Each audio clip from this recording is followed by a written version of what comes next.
If you've paper traded or tested your methodology to the point where you have confidence that you have something that can generate consistent results, then you can do this exercise. If you haven't, then you're going to have to do that first. You're going to have to plan your trades.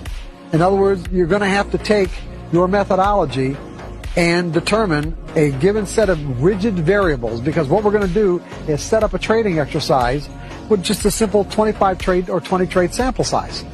In other words, what you're going to say is that I am willing to invest in the development of these skills, the skill of learning to trade without fear, learning to think in probabilities, because when you learn to think in probabilities, the fear will go away.